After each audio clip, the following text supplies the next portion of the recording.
104.5 The Team, your home for New York Yankees baseball. Well, at least it was. Levack and Goz, we've got Buster Olney with us right now. So, Buster, first things first, the American League, both the ALDS series end in sweeps. Which one's more shocking, the Indians taking down the Red Sox or the Blue Jays taking down the Rangers? I think the Indians taking down the Red Sox, and it's not only that they won. It's a short series, and anything can happen, but it's the way that they did it. They destroyed the Red Sox. Like, there was nothing that was remotely close about that series. I think the Red Sox wound up holding leads in maybe 1 or 2 innings the entire time, and the Indians ran the bases a ton better. They obviously had a terrific bullpen with work from Andrew Miller. Their starting rotation was more effective, and man, they do run the bases as well as any team that I've seen in recent memory. Not only about stealing bases, but about taking the extra 90 feet. It's a big focus for that team, and the Blue Jays beating the Rangers. I picked the Rangers ahead of time, and I picked the Red Sox ahead of time too. But we saw last year how dangerous the Blue Jays could be. Buster Olney with us right now. So, Buster, the Red Sox, now all three regional teams are done. The Mets, Red Sox, and Yankees. I know you've had a little time to look into what's next for the Red Sox. What are you seeing?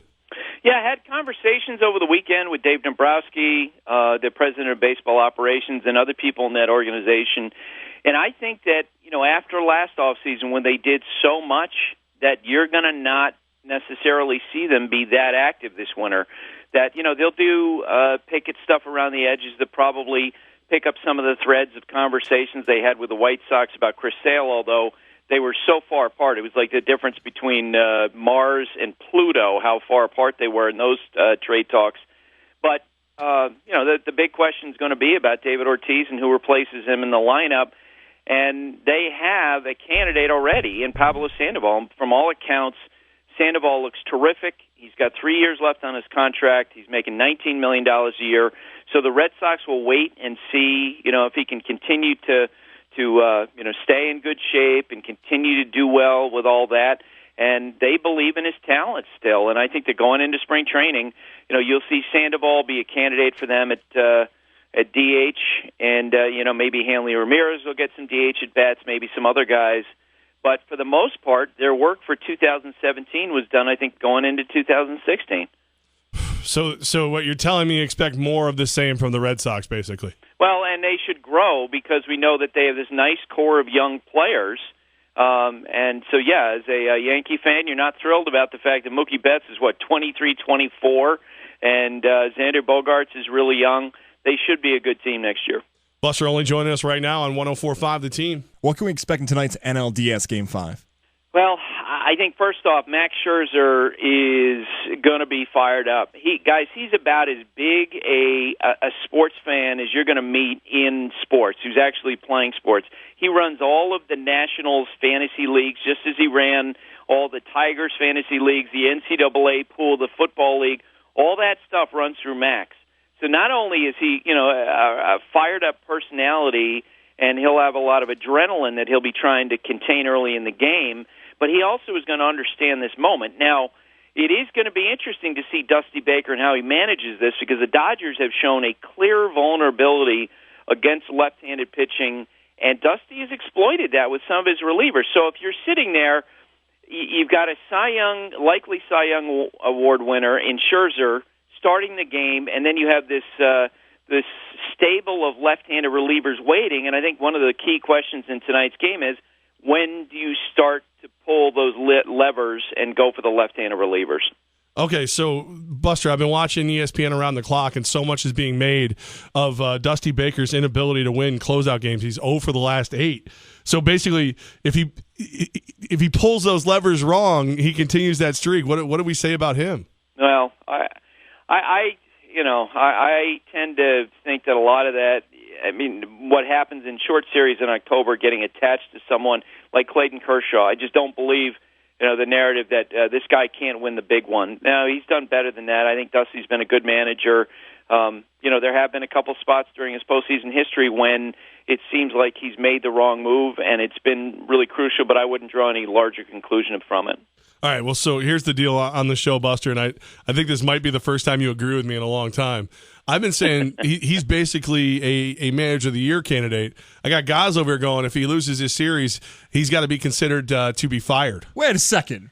Wow. Yeah. No, hey, let me back this up before I get into this. Before I throw poor Dusty Baker under the bus here. I said Buck Showalter, the heat he was under when he didn't pitch Zach Britton was hot. People were furious, especially me being an O's fan. But if Dusty Baker loses tonight, all of the points and fingers and everyone's going to say that's on Dusty Baker. It's not on Scherzer. It's not on Harper. It's on Baker. I feel like he's going to be under as much heat as Buck Showalter. I mean, we'll just have to wait and see how the game plays out. If there was and you guys know, I have the highest regard for Buck Showalter. I think he's a great manager. I think he made a terrible mistake with Zach Britton. But I think that Dusty, one way or the other, no matter what happens today, is going to be fine, and he will be the manager going forward. I know that people in that clubhouse really feel like he's made a big difference from last year, and I actually would have him as the manager of the year of the National League if I had a vote. You heard that. Somebody mark that down. Buster, agree with me. Nice. If it's the Nationals or the Dodgers taking on the Cubs in the NLCS, which team would give the Cubs a bigger issue in that series? I think that the Dodgers would because, as I mentioned, they're so good with their left-handed lineup against right-handed pitching, and 3 of the 4 Cubs starters are right-handed. But no matter which team it is, if it's the Nationals or if it's the Dodgers, that team is going to be a heavy underdog because it's pretty clear that at this point the Cubs are far and away the best team in baseball. They should be heavy favorites to win, and their defense, as time plays along this year, as this season goes along, I think everyone is beginning to understand just how preeminent that defense is. It's the best defense that we've seen in baseball in probably 35, 40 years, maybe since the Big Red Machine back in the mid-'70s when you're talking about dominant defensive players at most positions. Buster Olney right now on 104.5, the team, your home for New York sports with Levack and guys. And Buster, if the Dodgers get bounced tonight, the payroll disparity, I mean, doesn't it? I know it was already shocking going into this, but if they're out, how ridiculous is the payroll in Major League Baseball look then?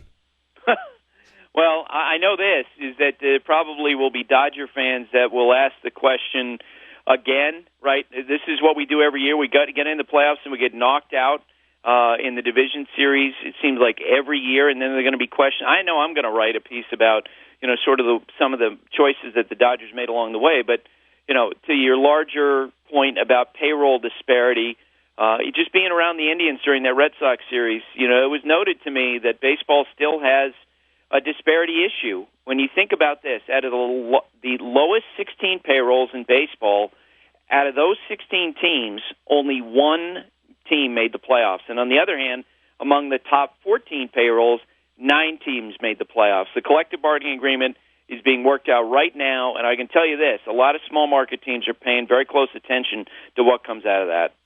Very cool. All right. Now, the other thing, I know you're writing that, but you wrote that the Yankees could very well trade catcher Brian McCann. He's got a no-trade clause. He's got a pretty big contract. How is that possible? What are you seeing? Well, I think that what's happened is, and you get the evolution of these markets at individual positions. Is that back in July and August when the Yankees had Brian McCann out in the trade market, there was sort of lukewarm interest, and a lot of the teams you spoke with said, "Yeah, if we ever think about trading for him, because he's 32 years old, he's got 2 years left, $34 million guaranteed. The Yankees would have to eat a lot of money." Well, now we're getting close to the free agent market, and the guy who was expected to be the number one free agent catcher, Wilson Ramos, blew out his knee. So he's not going to be available for teams at the beginning of next season. And all of a sudden, if you are the Houston Astros, if you are the Seattle Mariners, if you are the Nationals, and you are looking for a catcher for next year, all of a sudden Brian McCann, 9 straight years at 20 or more homers at $17 million a year doesn't look that unreasonable. And I knew the Yankees, even before the market started to evolve in a positive way for them in terms of what McCann's trade market would be, they were thinking about taking him out there into the market because Gary Sanchez is clearly going to be their number one. But I think that everything that's happened probably pushes them toward making a trade of McCann. They have much more favorable terms, to the point that one source told me they may not even have to eat any of that money in making a trade of McCann because, again, if Jonathan Lucroy signs a 5-year extension here in the next few weeks, and that's the expectation, Brian McCann, 2 years, $34 million, doesn't seem so crazy.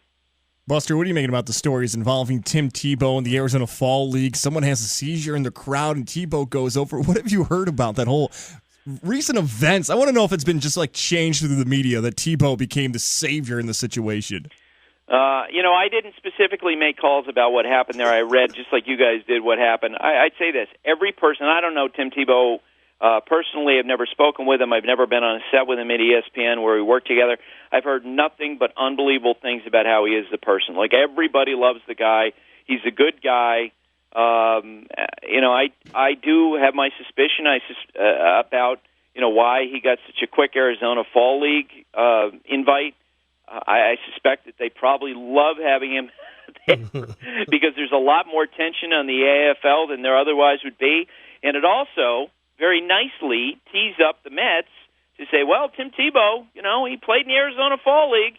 It'd be natural to invite him to spring training, and you're helping out your partners at Port St. Lucie to invite Tim Tebow to spring training. I do, as the whole thing is played out, you wish for the best for Tim, and you hope he realizes his dream, but let's face it, he is a billion miles away from being relevant as a major league prospect. But Buster, he did the Wile E. Coyote when he ran into the wall. It looked phenomenally funny. Oh man, I do. I seriously wish him the best, and I hope he makes it to be cool for baseball. But I have my doubts. Yeah, I mean, obviously, but it's just so much fun, and it drives people crazy. On our podcast, I'll say this, Levack, too. On our podcast, we do every time. We hear about he has a great batting practice session. We run the Allen Iverson sound of practice. We're talking about practice. What's more annoying in the airport when somebody runs up and says, "Are the Cubs going to break the curse?" or any Tebow question? Oh, yeah. Well, I got to tell you, the Cubs curse thing. I just kind of shrug my shoulders because I think have been doing this so long that I'm like, look. Dude, I don't believe in curses. I tweet out during the middle of no-hitters and perfect games.